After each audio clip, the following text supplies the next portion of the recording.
Hello and welcome back to another episode of the It's Not Orange podcast. I'm back. It's been a while.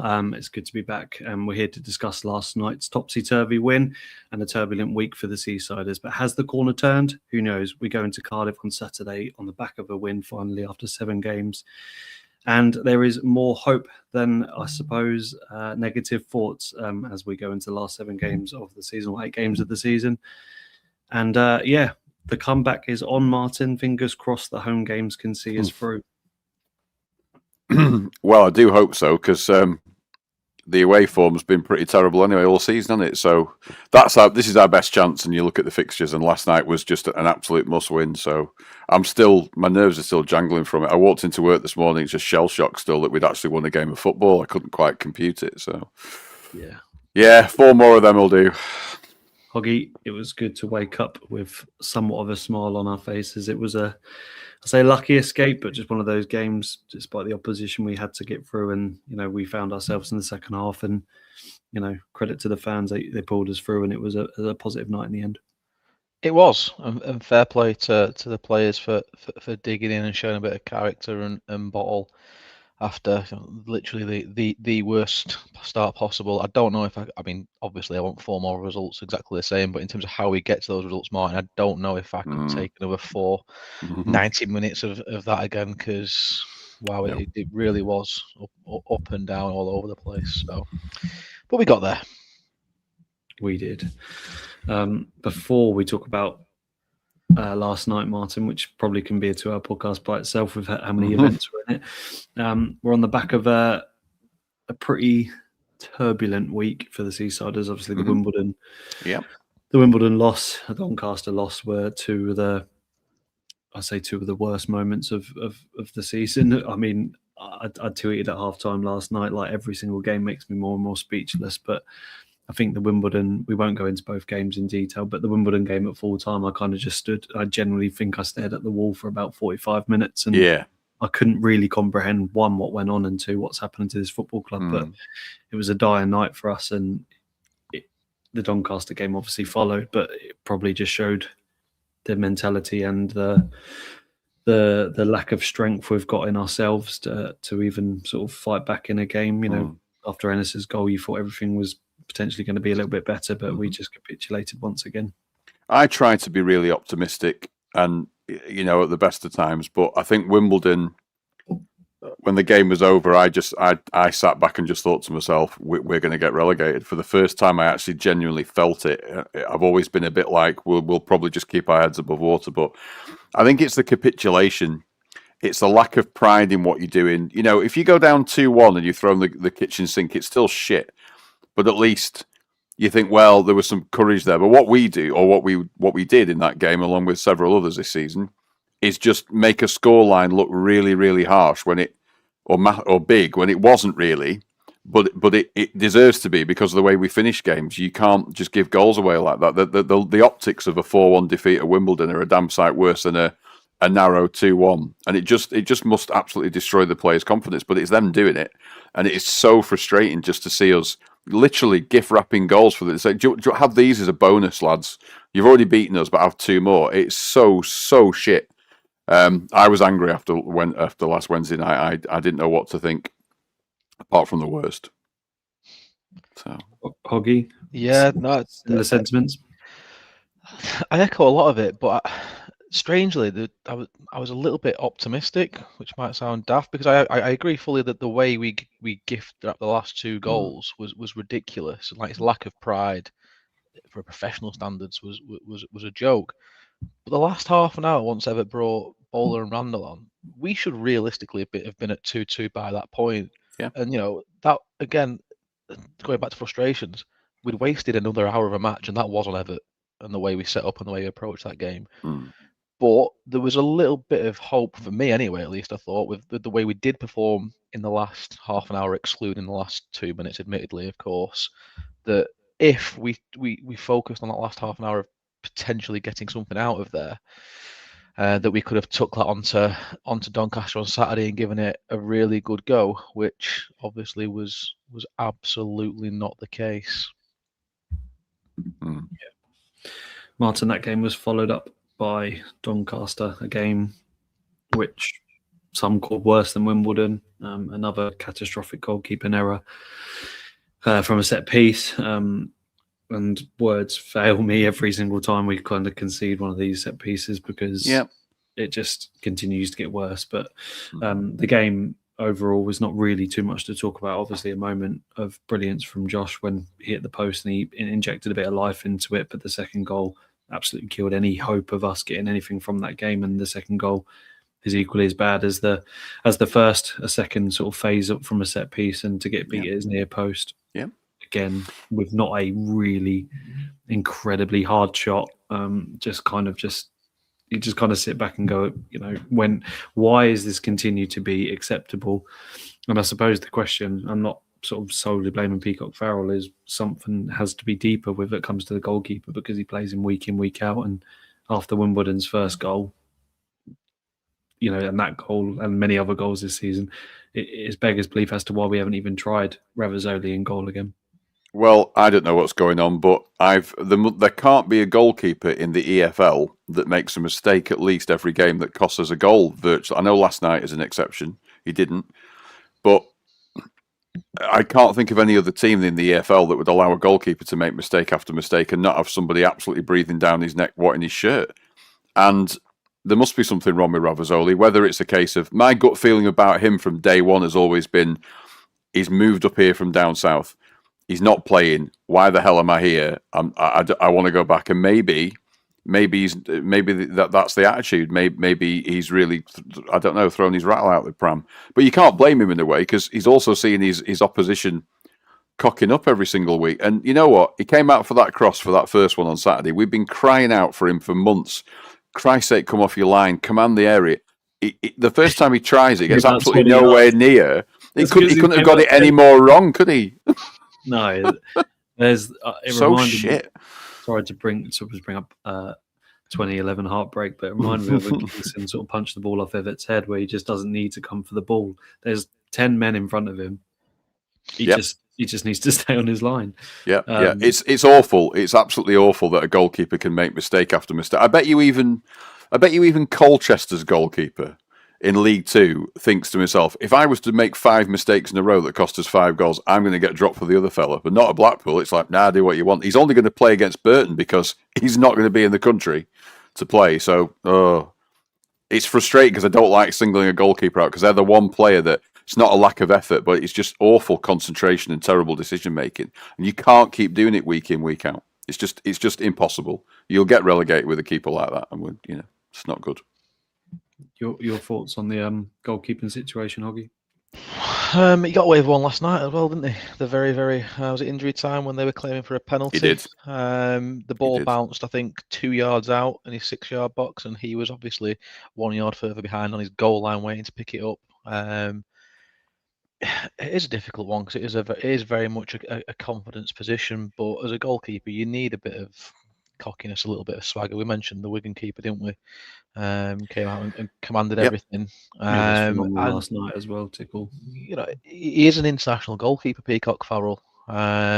Still continuously. So he should have some confidence about him. I was just about to try and flick through the fixtures. Actually, is it guaranteed that he's not going to be here? Because isn't their game away at Italy just one leg on the Thursday? If they lose that, they're out. So can he not then come back if required? Like, could he not be back for the Saturday as such against Burton? I don't actually know. I would have to find out. Yeah, Everett's already said, hasn't he, that Ravazzoli will play against Burton. So there must be whether they're staying for the training camp. I imagine, are they? Are they? I don't know. I don't really care too much to be quite frank. But just be thankful that he's not there. No. I was going to say, let's be careful what we wish for when we often get Ravazzoli in net against Tranmere in the cup with the kids in front of him, and the kids absolutely outshone him. That was the last game I think he played for us, and it's really just not that fair to not have another opportunity to prove yourself when you've got to be given the opportunity, because Peacock Farrell's been given countless opportunities and he's cost us numerous goals. I just don't get it. Like, I get it. Everyone was like, "Oh, it's not much better the option." Well, we played that game 6 months ago. Like, give the lad another opportunity because it can't get much worse. Every single set piece you think is going to go in. every single cross isn't commanded, every single shot low down is, it's not in, but and he has made some incredible saves at Cardiff at home and a few other games this year, but he's nowhere near being consistent enough with a better goalie and a better sort of confidence boost for the defence. I don't think we can see maybe 10, 15 less goals this season. But don't you think it's telling that he's not play? He didn't play him in the FA Cup against Carlisle, Scunthorpe, and then the Virtue Trophy game like at Harrogate. That is the ideal opportunity. Every team pretty much rotates the goalkeeper. We persisted with Bailey Peacock-Farrell as if we didn't have another keeper. So I'm convinced there's a problem there. I am absolutely convinced there's some sort of issue. No, but yeah, there has to be. Yeah, I was just saying, there has to be a level of motivation as well. If you're sat behind a guy who is performing that bad week in, week out, and you're still not getting a look in, I'm not saying he's down in tools, I'm not saying that at all, but you wouldn't be surprised if he was going, what's the fucking point? No matter how well I train on Squires Gate, I've got absolutely no chance. So yeah, strange situation to be in, and hopefully they're both gone next season. Big changes next season in that department. I was just saying, maybe the Christmas special when he wraps the present quicker than Ravazzoli. That's probably the reason why. Good evening, Big Dog Walker. He said, Hoggy, I'll come to you on this. The bottom three at the moment below us will defo go down. Rotherham got tanked last night by Posh and confirmed their relegation by appointing Lee Clark. I'd dust ourselves down as manager. Yeah, wow. It is the most random appointment, I think, today when they said someone will take temporary charge. Someone will take temporary charge, and I read the statement. And about 6 hours later, I see Lee Clark being their manager after having a job in Sudan 2 months ago, whatever it was. No, how long ago was it? 4 years ago. 4 years ago. And he lasted 51 days. And before then, Blythe Spartans sacked him. I mean, one of us could do it better, I'm sure. I hope so. I really hope so. I hope he does have a stinker, but I thought it's one of them. What's he got to lose? It looks absolutely bonkers from the outside looking in, but they've got nothing to lose in their position really at the minute. Obviously, they couldn't carry on with the geezer that was there.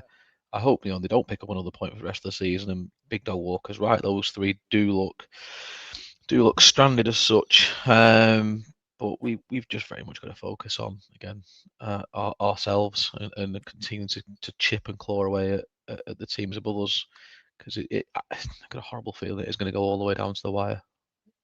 It just looks that tight. Yeah. So he said, I'd rather a bowl of pasta in goal than either of them. And someone has put a fantastic comment, Tony again, I'd rather he went on a world tour. Oh dear. Not juggling though. Right, gentlemen. Hoggy, I'll start with you on this one. Came to light last week that a certain Tomo got a call from the football club, how whether he's ever having a quiet word with his mate or whether it was a cohesive decision to bring him in. It's probably better news than we ever hoped. I think I said to you after the Wimbledon game, like, who else?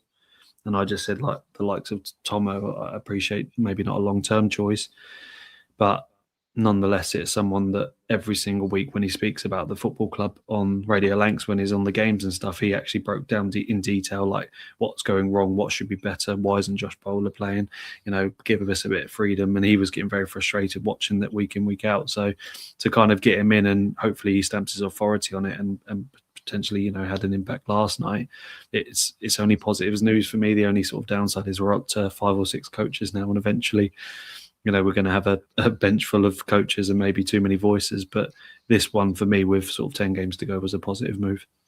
Yeah, absolutely.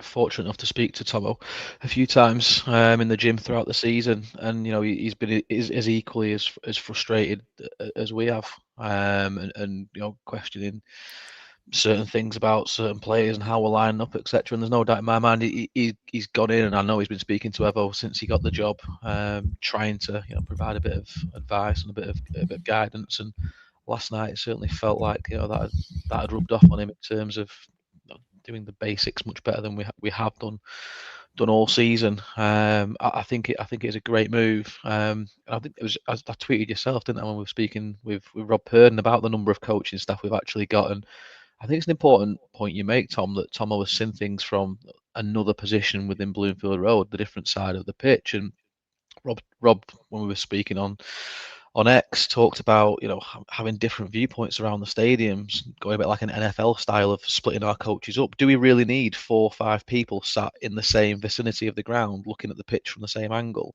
when there's lots of different areas of Bloomfield Road, different balconies, different viewpoints where you can see different things. Are we missing a trick potentially as coaching staff from viewing things from different angles, try to find little areas, little pockets of space, try to highlight maybe where we're being overloaded on the pitch, that 5 sets of eyes don't really need to be in one place to see it all. And Tomo's clearly come in and had a positive impact from viewing things as a pundit with Lanks over in the East Stand. And I hope that positive impact that he's had continues on the individuals and the team ethic overall, and gets us over the line at the end of the season. Yeah, certain Mr. Wellens sits in the stand, doesn't he? Sorry, I said a certain Mr. Wellens sort of sits in the stands, doesn't he, for Leyton Orient? And I think Caldwell does it, well, at Exeter, and now does it at Wigan as well, where he just sits at a different position to try and get a different perspective of the game. And as you say, it's when you've got 5 men or 4 men sitting on the bench just kind of looking at Everett for ideas, or Everett looking at them for ideas, you kind of all scratch your head and go, it should work. But like you say, it's that opportunity to just to say, actually, why don't we just try this, so on and so forth. But I love Tomo. I think he should have been a part of Everett's coaching staff initially. Personally, Martin, I don't know if you agree, but Tony said Tomo's attention to detail is first class, and he is swaying ever away from from 3 at the back. At last, you probably think that's a Tomo influence, or did you think Everett had to try something different after a catastrophic couple of weeks for Blackpool? It's a really funny one, this. I mean, first of all, yeah, it's great that he's back, and he loves this club. Sorry, I sound like he never. He does, though, doesn't he? He does love the club. But does it take Steve Thompson, though, to turn around to Evo and say, listen, this isn't working, and the fans aren't buying into it, are they? You can tell, because this 3-5-2 formation is never going to be super attacking. Remember the team that these guys remember that we were both involved in. Is it really a light bulb moment for Everett where he maybe... I mean, he admitted it last night in his interview, didn't he? He said, I have been too cautious. I've tried to contain when I shouldn't. But did it... I'm not knocking it. Why did it take Steve Thompson to tell him that and for the penny to drop when surely he must have seen it? Because the proof's in the pudding, isn't it? You're not getting results. It seems too simplistic that Steve Thompson, who comes in and goes, don't play 3-5-2, and he goes, oh yeah, you're right. Or is it just he respects him so much where he goes, well, if you're saying it, maybe I'll try it? Because it's definitely, if Tomo wasn't here now, I have an awful feeling he'd still be playing 3 at the back. And as Hoggy rightly said the other day, if we played that formation between now and the rest of the season, we probably wouldn't win another game. I think there's similarities as well to, I can't remember who it was I spoke to from the Plymouth, before the Plymouth game. They said the exact same thing about Cleverley themselves. You get these project managers who are so long-term focused and visionary in terms of the way they're going to play 3. They just get blinded by what's not happening in front of them straight away. And it was only when Plymouth brought in an experienced assistant manager to help Cleverley out that they got the basics right. And look at them now; they're absolutely flying. Now, unfortunately, I think we're going to run out of games to make the playoffs this season. But in terms of God's vision next season, if we can have a word with him and hopefully he can put things in place for next season with an experienced guy like Tomo next to him, we can crack on and make hay. Do you see? Oh dear. Augusto, do you see Tomo being a permanent part of the furniture, or do you just see it as the saviour? Let's just as so to speak, with the last sort of handful of games to go. I do see it being permanent. Yeah, I absolutely do. I think there'll be changes as well, and I think Simon Sadler actually missed a really good opportunity last night on the positivity of 3 points to also really cheer everyone up and confirm that Julian Winter had been sacked or something like that. That would have been a great addition to the evening. Because I thought that was going to be. I thought when we were losing 2-1, I thought that was going to be wheeled out at full time straight away to try and get everyone back on side. But no, I do. I think he'll be added in. I also wouldn't be surprised if Jilty rocks up as well. Is he at Accrington still? I think he is. He is. So we can move Banksy over then permanently to our full-time set piece coach. So just bring the whole 2010 squad in, and we'll just pray for a miracle. But yeah.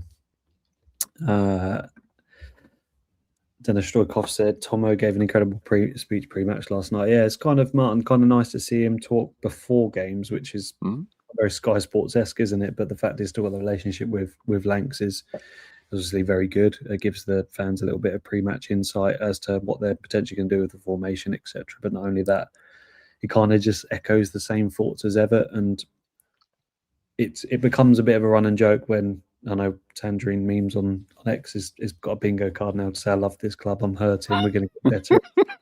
Very good, but it is also kind of ironic that it comes out and says I don't want to lose, I love this club. I don't think any manager wants to lose because they're the manager. No. But it becomes kind of deaf, doesn't it, on the years when they're saying the same thing every single week and it's not acceptable performances, and it's not getting better. So I think Tomo sort of balances that, but also with him in and given that pre-match thing, it's given us a little bit of a lease of life, so to speak, hasn't it? I'm wondering if he committed to all season with Radio Lanks. They just try to squeeze the few quid out of him, or the value for money. Be a pundit and then go and be the assistant coach or whatever. But no, well, I was listening to it on Saturday, and apparently, I think he said it off air this one, but he said to Chisnell, we're going to line up as a 4, and he said something like, the only way that I can influence this lot of players is if we play that way, because I don't think 3-5. I think he pretty much said 3 at the back doesn't work, so the only way I can really have a positive influence is by playing the way that I know. And I thought, well, that's the case, you might as well just take the number 1 job then. But it's a weird. I just find it I'm not criticising at all. I just find it the whole thing is a bit weird. But if it works and he's managed to show him the light, amen, then fair play. It's all good. It's all good. We're very religious tonight, aren't we? I think I might stop being an atheist and believe in Evo. Yeah, we all believe. There's still hope. Hoggy, we talk about the formation change. Obviously, it was very similar to Doncaster with the 4 at the back. Gone with Coulson this time, Walters, Heckway and Casey. Obviously, Horsfall being banned after the second yellow at Doncaster. Honeyman and Brown, Randall, Bowler, Ennis, Fletcher. Well, now there's plenty of discussion to say, was it a 4-4-2 with Randall out wide, which apparently it was. But we kind of played with Bowler out wide and Randall not really as a winger. I thought it was more of a 4-2-2 system, obviously with 2 defensive midfielders, two 10s and Fletcher and Ennis. But for want of a better word, it was pretty blunt, and it felt like we didn't know the system, and it kind of felt like they haven't ever worked on this system in that first half, because Fletcher and Ennis very seldom touched the ball, and it became ever so frustrating during the game. But just reversing a little bit, your thoughts on the lineup? It was positive to see that we tried to make amends from Saturday's dismal showing at Doncaster. Personally, Evo clearly likes the 1 game a week that Iakwe can squeeze out of his big toe. So I would have preferred personally to have seen Ashworth at left centre half and Coulson at left back. But obviously he was going to stick with Big Mike in there. Didn't mind Randall being brought in at all. I do like him, but I think the formation, as you alluded to, Tom, it didn't suit him. He kept trying to drift inside, and we've seen it time and time again this season. Players who want to be in the middle just drifting over naturally throughout their own experience of the game, try to get involved in it, actually hampering us rather than helping us. Whereas Bowler did hug the wing quite a bit first half, had a bit of joy with it.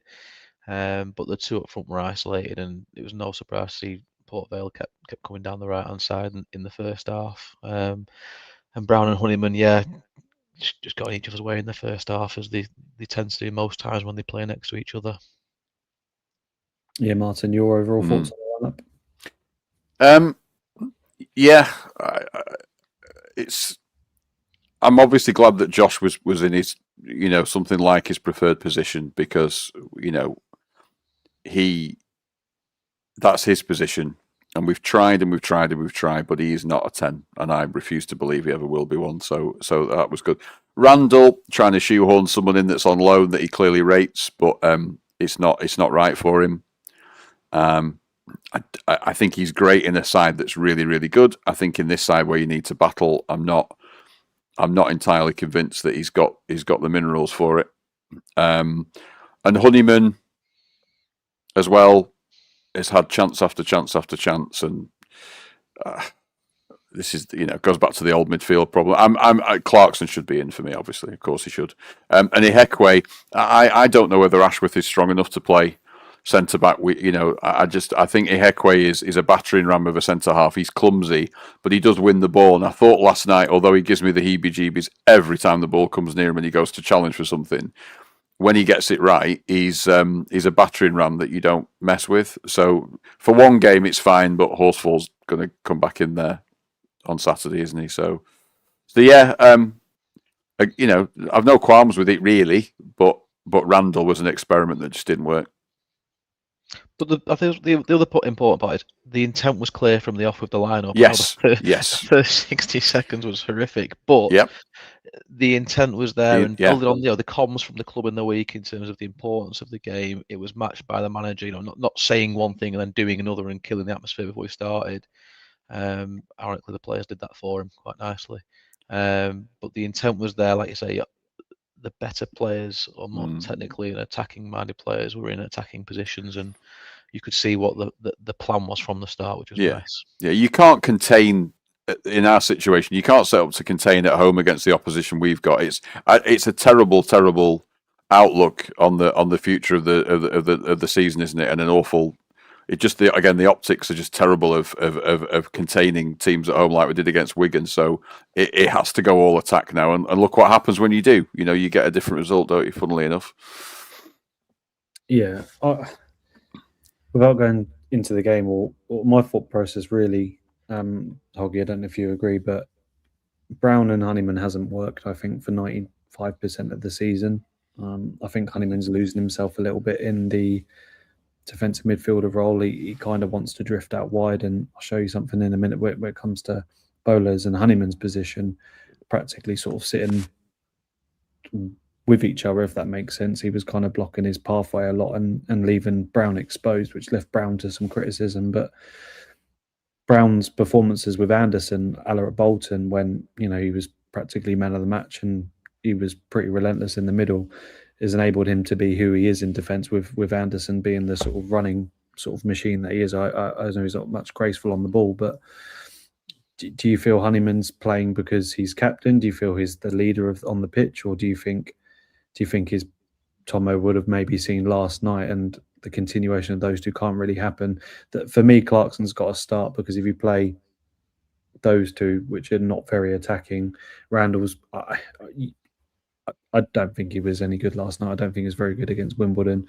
People might disagree with me, but I think his lack of intent to press and his reluctance, in my opinion, to get involved in tackles and fighting for the ball was the polar opposite to what Clarkson had when he was on the pitch. But also, Clarkson's our player. We signed him for a reasonable fee, and he's clearly got ball-playing capabilities that will benefit Fletcher and Ananis. I just think you suck the life out of the creativity when you play Honeyman, Brown, and somewhat Polar centrally, but I know he wasn't central last night. But you need someone who's going to sit deep and actually dictate play. Yeah, I agree with a lot of that, Tom. I think Saturday, and we'll come on to our teams of the weekend later on, but I think Saturday's a great opportunity because Cardiff are a technically really good team, and someone like Clarkson can come in and match them with their technical ability.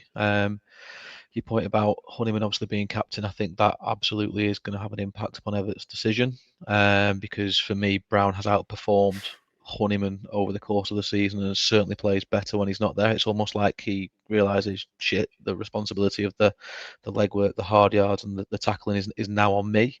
And you can see Honeyman, going back to people being in position or trying to do too much sometimes, like say getting in Bowler's way, making those forward runs into space that Bowler probably needs for himself to attack, actually hinders us overall. So yeah, I do think that's a problem that we've got that we need to eradicate moving forward, and I do think it is something that Tomo will pick up on.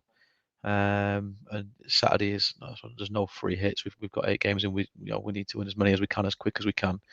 But in terms of the style of the opposition, I think having ball players who can compose themselves and find those passes, into space, through the lines, out wide, etc., against the team will be trying to do it to us will be vitally important, rather than potentially having 2 headless chicken workmen in there running around chasing each other's shadows. And I do think Brown has tried to play football. He does give the ball away quite a bit, but the intent with the correct pass is there. It's just maybe lacking at times in terms of a bit of speed and composure, which hopefully having a footballer next to him who can maybe, in Clarkson as the example, can drop off 5 or 10 yards and allow that easier option to be played to him rather than, looking over your shoulder and seeing Honeyman running around in circles next to you. Yeah, I agree. Just on the screen, you can see Honeyman's heat map as a central defensive midfielder trying to sort of be with Brown. You can see he spent most of his time on the right wing and might be good, might be a way that Everett wanted to play and Tomo wanted to play, but I think it left the middle quite exposed, regardless of the opposition. I thought, they were quite strong. Port Vale, they used the front men quite well.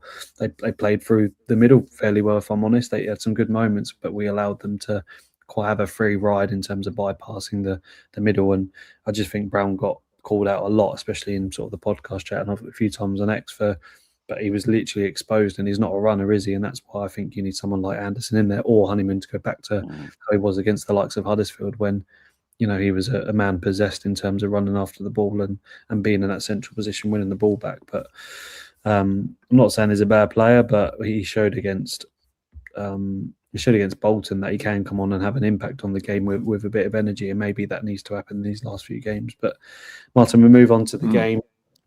I've already alluded to it a couple of times, but the worst possible start, I kind of sat there and just thought, this season cannot go much worse than when you've 1-0 down to Port Vale in the second minute. After, I don't know if we did much wrong, but there was obviously a lot of bodies on the floor, a couple of block tackles, and then Peacock Farrell tries to dive for a block challenge, and you won't get an easier goal all season, but you kind of just thought, we're struggling to score goals at the moment. And now it's 1-0, and Port Vale have conceded, what was it, 4 goals in 7 games, just got a 0-0 draw against Huddersfield. Do you think this is going to be a long night? Your thoughts on those? Yeah, well, yeah. You try and hype yourself up for the game, and that's difficult at the moment with the position we're in, but you try and forget what's gone on beforehand, and you think, right, come on, this is the night. And then, as I said before we went on air, I just had a weird feeling that it's a must-win game. There's so much riding on it. It would just like us to give them the first goal. I didn't expect it to be that early, but it just encapsulated the season for me. Walters, and I'm going to be kind, does not cover himself in any glory with his part in it, because to me the man runs off him, just gets completely kind of sucked into a situation that he just doesn't deal with, and then the rest of it is people trying to block, but it's just a shambles, isn't it? And it just encapsulates the season. If you wanted a meme or whatever to kind of sum up our season, it would just be the picture of people lying on the floor while some nondescript Port Vale player rubs his hands and thinks, "God, these are really shit," and pops it into the back of the net. So bad on every level. The only good thing about that is you've got the whole game to recover from it.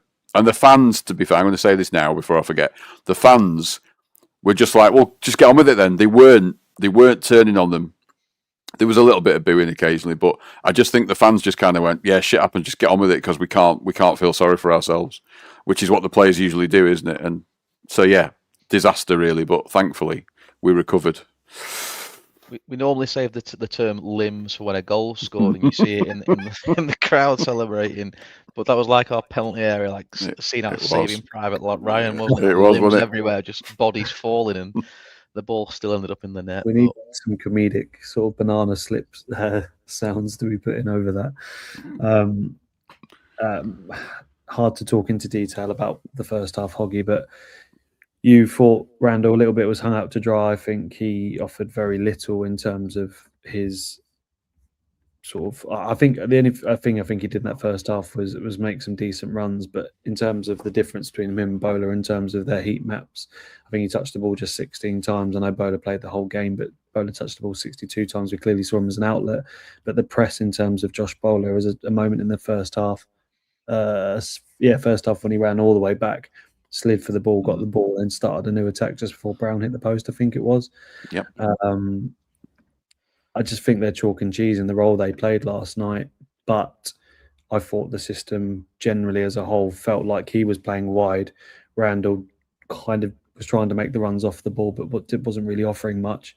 the two strikers just hardly touched the ball and the midfielder being bypassed. So it was an awkward first half for me, Hoggy, and one where I felt like they just changed the system for the sake of changing it. And I went into, at half time feeling perplexed and feeling like it wasn't ever going to change. It was, but like we said, something had to change from Saturday, so you can't knock Clayton Neville more than anyone would have been pulling his hair out, going 1-0 down the way we did and the speed that we did. But then Martin's right, yes, we've got the full game to recover effectively, but the first half it was really, really poor. And yeah, the performances of the two wingers on the evening were absolutely chalk and cheese. Bowler was covering back, by the way, for Big Mike, doing his special of diving in on the halfway line for no reason, getting megged and turning like a tanker. And we do that far too often, and that was where their second goal came from as well. Yeah. But yeah, Randall kept trying to drift inside, and I'm not just digging him out as well, because I'm glad you mentioned the two strikers who first half were like they were on different planets. One would go short, one would go long. They did not work together at all. Yeah, it was a mess, to say how basic we'd set up against. I think Fletch got to the point where he started drifting down because he just said he wants the ball. He wants to try and do something, make something happen. But we can't afford to do that, though. It's the same with Honeyman. We've got to be disciplined in our roles for the bigger benefit of the team, and we've got to learn that pretty damn quickly, because we cause ourselves so many problems by, like I say, whether it's Randall drifting inside, and then you lose any width on the left. If it's Fletcher dropping in, leaving Ennis up top isolated, if we do eventually turn the ball over, or Honeyman's bombing down the right, getting in the way of Bowler and leaving Brown isolated. So we've got to be better than that and look at the bigger picture. Yeah, completely agree. A word then. Even in Luke, Big Mike needs to go to the Cliff Factory. Even Luke, hope you're well, mate. Yeah. So where was I?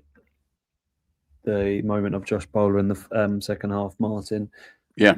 We saw flashes of it in the first half, and like I said, that the running back from defence, getting the ball back and starting the attack again, he seemed to have a bit of impetus in him, and obviously he was enjoying being out on that wing. If anyone's not seen the alternative highlights, the one where he flashes the shot, the second shot wide, the way he pushes off the defender and actually goes for the shot, on the night you kind of thought it was a poor shot, but when you watch the alternative highlights, you see he's actually kind of fixated on trying to beat his man and really focused on bringing us back into the game. I think he showed real leadership yesterday, and more so in that first half. Obviously, just a minute in, Gabriel clears out for a throw and we reset, and he's in between. He's in between two big defenders, and he kind of thinks he's just going to have a go.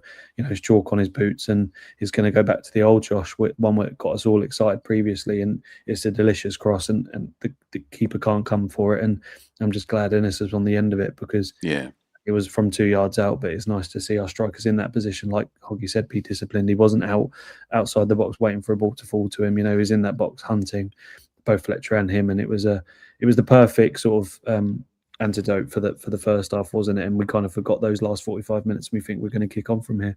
Yeah, it was a brilliant goal, and Josh, he obviously had that freedom of knowing he was playing in his best position, which is very rare for him, and he just grabbed it. He grabbed his opportunity, didn't he, with open arms. He was by far the best player in the first half, as well, like you say, even though we didn't have much to show for it. But that was a great bit of skill, and they'd obviously had words at half time, as they always do, and it seemed to motivate them and galvanise them. And we scored almost as quickly as they scored, didn't we? Pretty much at the start of the second half. Was it quicker? Yeah.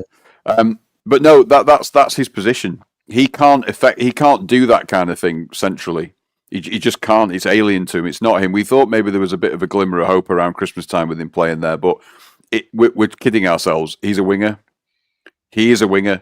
And his heart must have sunk when Everett took over and he said, well, we're going to play wing-backs, because he's had 2 or 3 years of his career wasted, hasn't he? Got making wrong moves. He played wing-back for the Nobbers. He's had we said this before, Luton didn't work. Cardiff, he just needs to be loved, and he needs to be in his best position. And his interview afterwards just showed you, have you ever seen him more? He looked like a child, he looked like a kid who'd just been let off the leash and, scored a goal for his team on a Sunday or something. He just looked so relieved as well, and happy to be playing in his best position, and it was great. And it's a proper striker's finish. You love those sort of goals, like you said. The keeper can't come for it, and Ennis just shows that instinct that you can't coach, and he just sort of he gets enough contact on it to. And everyone just went mental. It was like a big pressure valve of just being released, wasn't it? It was just amazing, and the roof came off. It was unbelievable. So fair play to Josh, because you play him in that position, and he will get a lot of joy for us in this division. But if you don't, you're kind of shooting yourself in the foot when you can play like that. It's a goal if we concede that goal, we're going absolutely mental. Yeah. It's a quality ball into the box, but it's a simple ball into the box, and it's a simple bit of movement from the striker. So it's only right that we actually praise it by doing the basics. We did the basics really, really well, and we gave Honeyman a bit of criticism saying he was getting in Bowler's way first half. Well, like I said, something was clearly said at the half time for the second half, because Honeyman wasn't getting in his way. Yes, he was just overlapping him, but creating that option for the bowler to have the space to chip that delightful ball in. And Ennis doing, what he does and what he should be doing in and around the box. So yeah, it was a really simple but a really good goal. It was. Hoggy, I'll stay with you. Got the unfortunate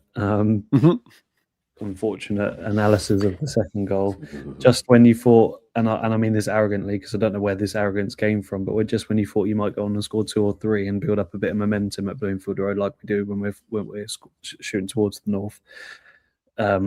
A literal bomb hits the atmosphere, and I just sort of sat there and just went, oh my God. I said, are we going to score another 2? Is it going to be another loss? Is it immediately? And you can see why the players have capitulated sometimes, because when you concede after dominating for a 5-10 minute spell, you just think, when's our luck going to change? But it was a poor goal to concede, a smart kind of finish, but it was fairly easy. It was an easy counter attack, wasn't it? And we just weren't sort of alive to a ball in behind and across the box, and can't really blame Peacock Farrell either. Smart finish, but too easy. That's exactly it. It's too easy. And it's something that we're going to continue to come up against, the way that we play and the way that Everett wants our centre halves to literally follow their men wherever they go. And like I say, it was where you went tight first of all, but if you were a centre half and you're dragged that far into the other team's half and you're allowing the opposition player to play the ball off and in behind you, we're going to be in trouble, because our defenders are not quick. Randall was caught up wide as well, and suddenly it's Casey who's the one chasing back. And then when the ball eventually gets put across, I think the nearest player for our defence to their striker was actually was it Randall? I think it was, coming in on the edge of the box, and the fact that he's the one you're expecting to trap back and stop the attack shows you what a mess positionally we were in the first place. We've just got to, we concede that kind of chance so many times for a simple ball down our right hand side at the back. It's terrifying, and we need to wise up to it and become a bit of shithousery. Pull someone down. They're number 15. When the game was 2-2, absolutely scythed down Bowler when he turned him inside out. And he genuinely should have been sent off. It was a disgraceful challenge. It was. But it's something that we should be doing, and we still don't do it enough, because there's no way 2 touches of a ball for Port Vale from their half down our right-hand side should end up in the back of our net. No. But so many teams do it to us as well, so we've really got to start wising up to that. Yeah, we've said many times this season, we might, especially like Barnsley away, where you've got a chance on the edge of our box because we're hunting for the goal to kick someone down. Then you've got a chance to kick someone down again. Then when you're on the halfway line, you've got a chance to kick someone down. Then Hamilton just goes, I'm not going to let a tackle in. McGoldrick scores. You just think, you are too nice. You are too stupid, to think he won't score, or I'm not going to do that. Everett should be saying, just kick the lump out of him and take the yellow card.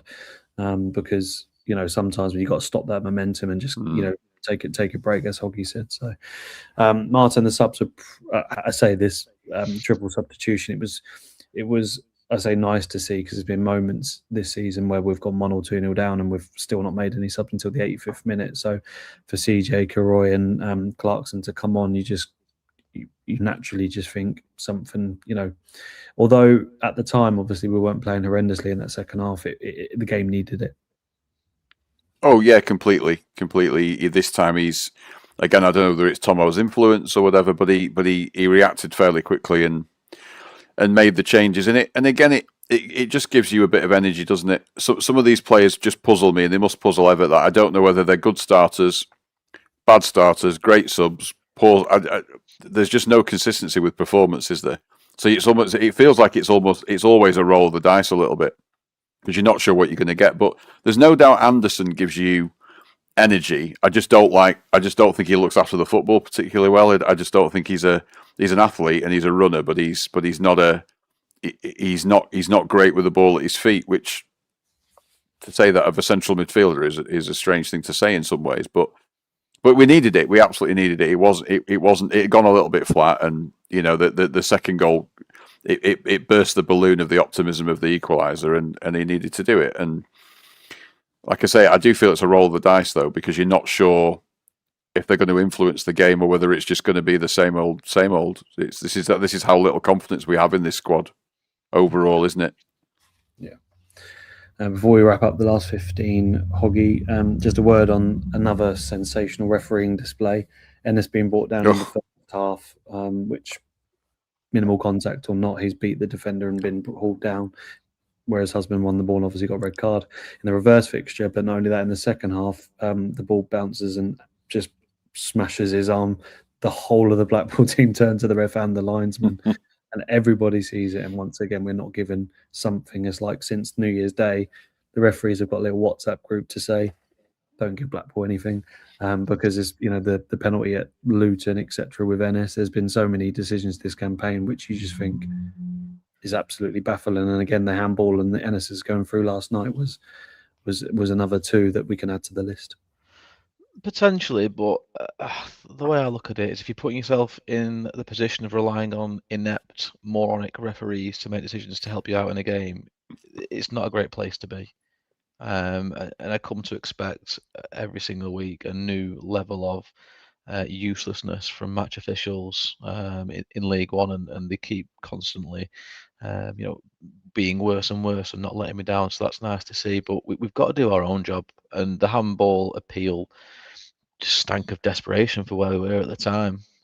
So to me, I'm not wanted to dwell on it too much. We've got to look at our own job and do it so that we don't have to rely on officials, if I'm honest.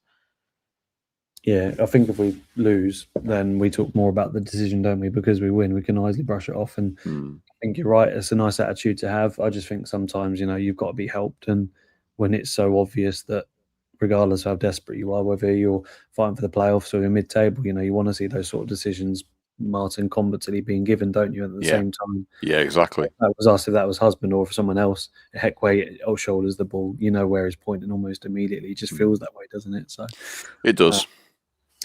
Hoggy, I'll talk more positively then. Substitutions that were booed, and you kind of rattled your own sort of mind, or I certainly did when Ennis came off, but justified afterwards by a slight knee injury / sort of fitness levels from Ennis, and he thought at the time it was the right decision to make. Bloxham coming in for Ennis, and obviously the stroke of genius, bringing Husband on for Big Mike. Bloomfield Road didn't like the substitutions, but 35 seconds later we did enjoy the substitutions, because not only was Bloxham being hauled down at the time, half his shirt being ripped off his back, he stayed strong and put a decent ball across the box. And again, Port Vale will be fuming at the defending, but again, it's really nice to see strikers linking up, and a nice tap home for Fletcher to get another goal, obviously, this campaign. And we talk about moments, ironically, on this podcast, but it was a moment which we desperately needed, because to get us back in the game with sort of 10, 15 minutes to go was imperative, really. It was massive.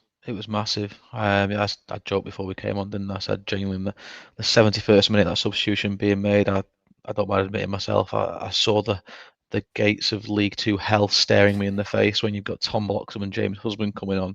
But that's more a reflection of what you said earlier, Martin, in terms of their level of, or lack of, consistency in performance. If we're 2-1 down at home to Port Vale, and we're turning into two players who, quite frankly, have been poor in the last 5 or 6 appearances for us, and you're taking off Ennis, your bright spark up front, because I still don't believe Fletcher was having that good of a game at all. So I think on reflection, Everett can probably understand it.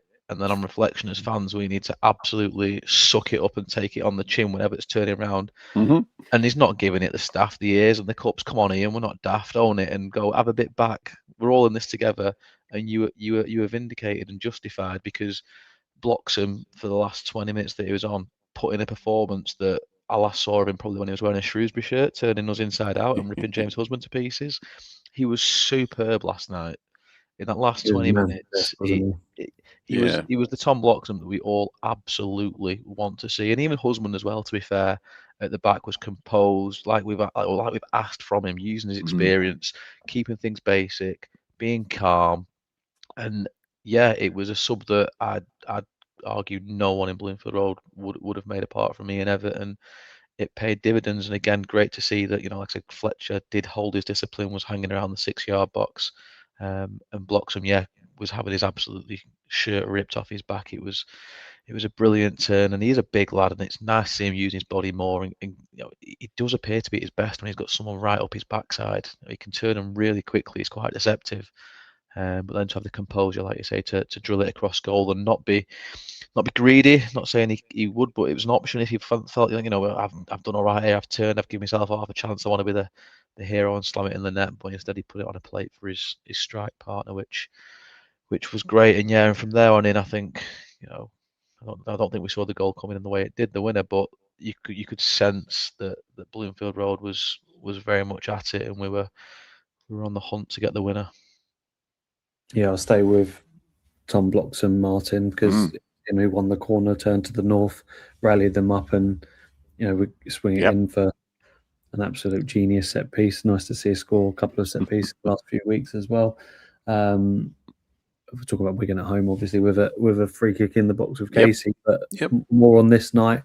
Bloxham sort of rallying the troops, and the goal coming sort of 30 seconds later was the perfect sort of like 10 minutes for the Seasiders, because we haven't had moments like that at Bloomfield Road hardly at all. If this season it's been an odd bright spark, but it was a collective, obviously collective limbs, but at the same time, like I think I cheered that goal more than I've cheered most goals of this campaign, because it's been a really hellish sort of few months, and all the players know it now, I think. And post match, we kind of got that from a lot of the staff, etc. But that goal rippling in the net from Husband's volley, and obviously what was known absolutely nothing about it. It was quite comical, but at the same time, it had to be James Husband after the controversy of the last 6 months. I think from a personal point of view, like every Blackpool fan who's over the age of about 15, I've celebrated goals in the Premier League to beat Liverpool away at Anfield, but that goal yesterday probably celebrated as much as just. It's the moment, isn't it? And we haven't had enough of those this season. It's been turgid. I think I said it when we beat Barnsley that time and this season, and Brown scored one from about in the 97th minute. I kind of politely clapped it because I was thinking, oh God, Steve Bruce gets another couple of weeks. But that was different gravy last night because it was literally that game's last chance saloon. I think, almost last chance saloon. It's just a must win. And to win a game like that, it's the sort of game that promotion teams win, isn't it? When they're having a bit of an off-par night, but they're normally really good and they still find a way to win. Yeah, it's the sort of game Bolton have been winning recently, and absolutely, it's that sort of game. We just had to win it, and to actually come up with the goods when the character of the team has rightly been questioned. We've all questioned it because the character of the team hasn't been right at times. But to get that last night was, my phrase at the end to the guy who was sitting next to, I just turned around and said, they have got some bollocks then. Because they had some bollocks last night. I know it's only Port Vale at home, but they could easily have not gone and done that and maybe petered out to a draw or whatever, but they went for it, and fair play. Maybe it takes the chips to be absolutely down for these guys to respond, as well as probably a change of mentality from the manager. And I just hope he keeps like that from now and the end of the season, because we should be all right at home anyway. I think if we play like that and get the crowd behind us, that's what we need. That second half was good stuff. It was only a small detail, but it was really telling the minute that the first and second goals hit the back of the net. There was a player in Tangerine picking the ball out the net, getting the ball to go and win the game. And that is, and everyone talks about psychologically and mentality. That makes a huge difference. It really does. And even when you saw when Port Vale scored, Jesus, they took about 5 minutes to celebrate both goals. They weren't hanging around. They took 5 minutes to do everything. Well, that's it. And it was nice to see that we were smart enough as well when the third went in off the back of off Walters. Yeah. Then that we were all over in the corner and there was no rush and there was a bit of game management. And like you said, that last night, right. It was a game bottom of the league against the team bottom of League One, and we're down there with them. but it felt like a proper football match. It wasn't pretty, it wasn't the best technically, but everyone was pulling in the same direction. And Evo's talked about not getting too high and not getting too low. That's relevant going forward as well, because Cardiff's going to be tough on Saturday. We can potentially get something, absolutely. But even if we do or we don't, we have to approach the next set of games at home in the exact same mentality as last night. And regardless of the result, whether it's positive or negative, we have to clear the slate and go again for the following midweek game. They all have to be approached in the exact same manner. Yeah. And we've all got to get on board with it. And absolutely, last night, both on and off the pitch, everyone did their part. And and we've seen it before. Amazing things can happen when we are all aligned. So let's see where we go from here.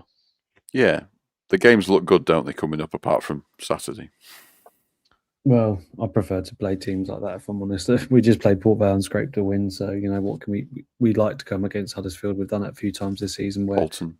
We've shocked the fan base a little bit, and I think anything, a point or more, obviously Saturday will give us the boost going into sort of Burton and Exeter, of course. But Martin, just a quick word before we wrap up and speak about the team for Cardiff.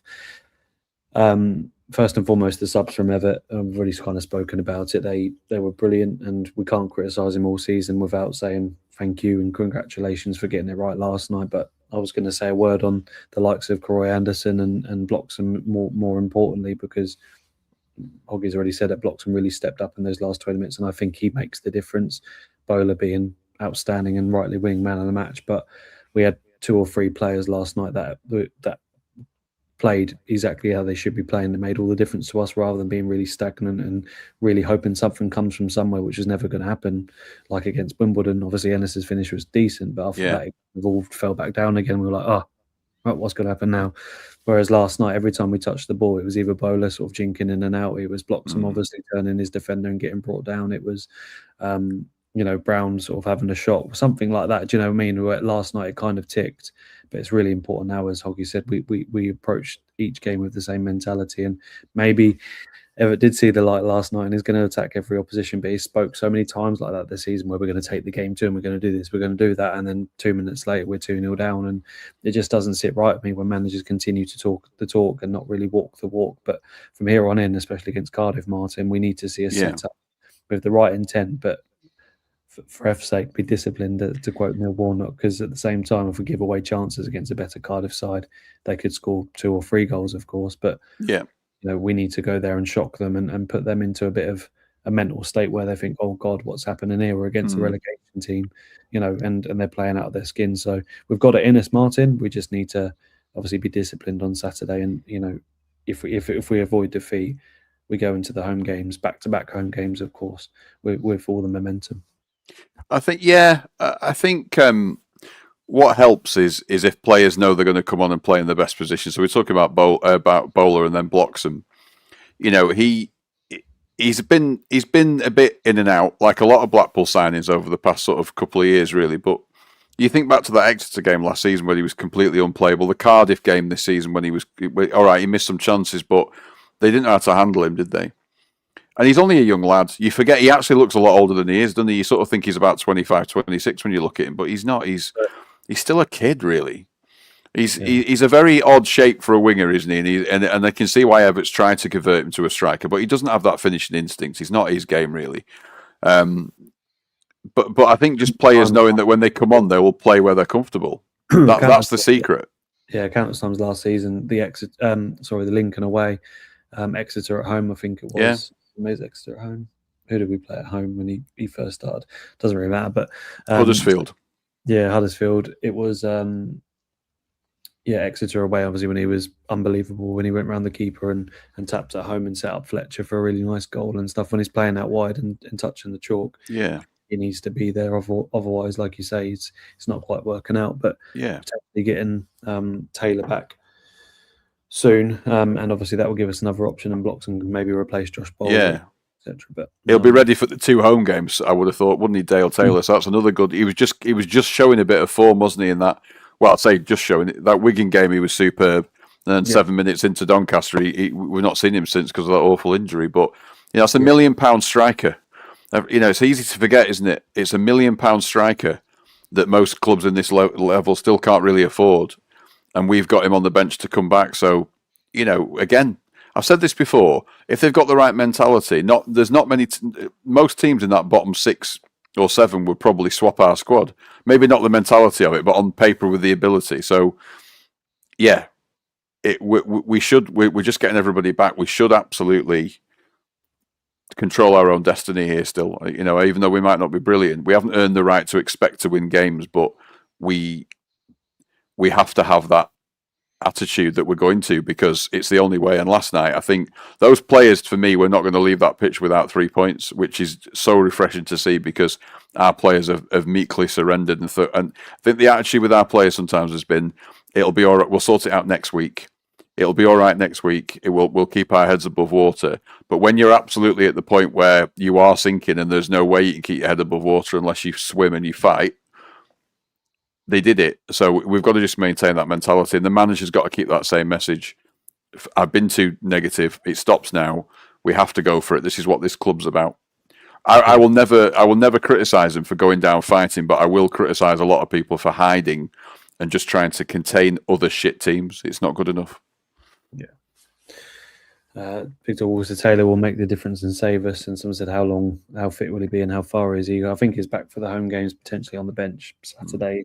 It might be sort of a game too quickly for him, Hoggy. But we'll finish with your thoughts ahead of Cardiff then, mate. A really decent side, but in different form at the moment, just on the back of a defeat to Wickham at home. They might be hurting and obviously want to wrap up the promotion as quickly as possible. But if we can go there and do what we did against Huddersfield and nick a goal and put some doubt in their minds, there's no reason why this group of players already has said, with the quality we've got, can't take something from that game. And with it being an early kickoff, we could come 3 o'clock be in a position where we can sort of take not take a back seat, so to speak, but really focus what happens around us and then go on Saturday with it in our hands, of course. But what would you do on Saturday in terms of the team? I'd make a couple of changes. I think Evo will, and also there's a few that are going to be enforced in terms of Iekwe. He's only playing 1 game, so the horse will come back in at right back. Centre half. Right back will be the same because he's the only right back that we've got in terms of Walters. I hope he does have a better game though. In terms of that start in that first action in the game, it cost us dearly on last night, and you can't afford to be starting sloppily and slowly against Cardiff. Casey will be next to Horsfall, and I wouldn't be surprised to see Husband brought in at left back ahead of Coulson, just for a bit of experience, bit of know-how, slowing down the game. It should be a fairly solid back 4. I think he'll stick with 4 in midfield, but I don't think we'll see Randall out wide left. I don't think it'll be popular with many. I think he'll go CJ. I do because of his pace, and I think you referred back Martin to the Huddersfield game.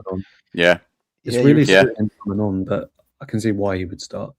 Yeah, you talk about the Huddersfield game. I can just recall a couple of times Clarkson knocking that kind of not. It needs it for shape as well.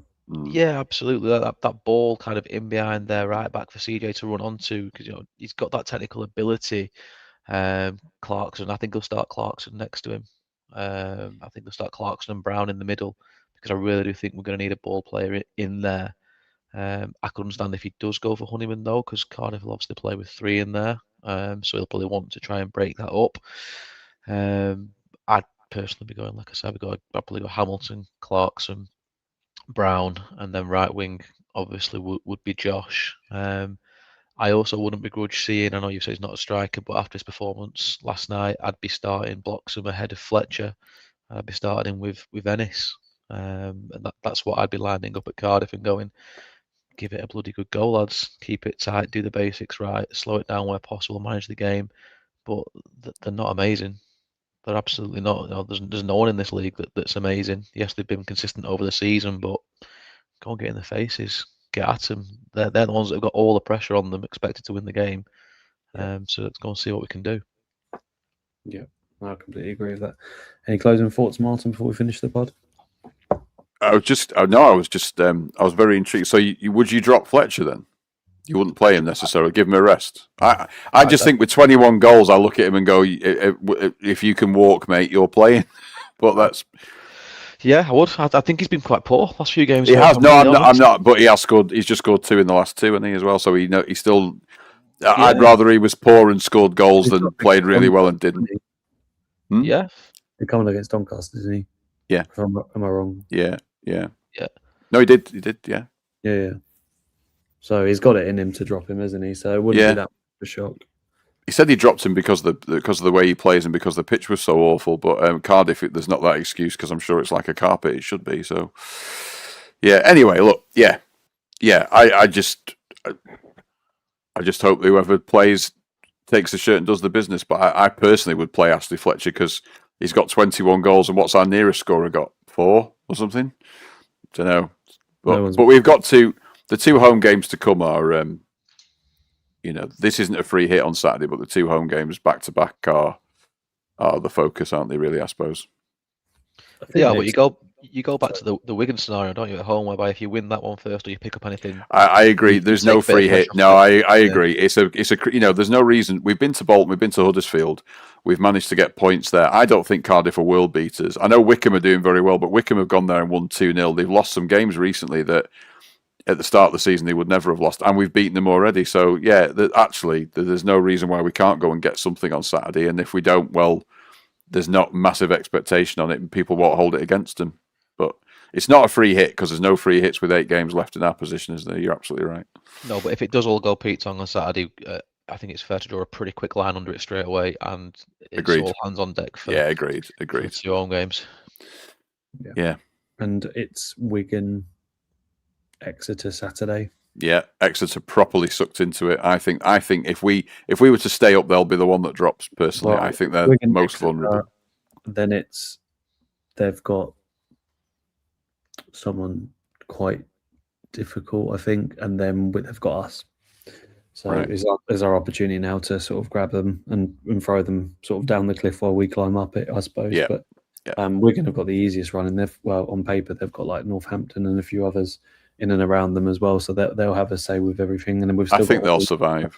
I think Burton look vulnerable too, don't they? Again, with Burton, and we can catch up with Exeter in the next few weeks. We play them both, and they've got Wigan and other teams as well. So, regardless of us having a game more played than some others around them, we win our games and we're safe at.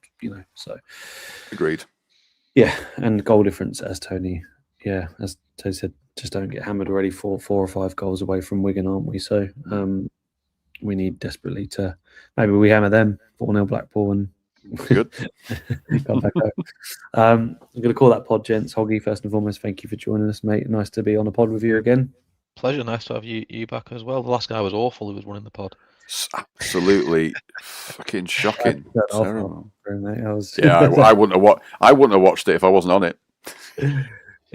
Martin, thank you again for last week, and thanks for joining us this evening, buddy.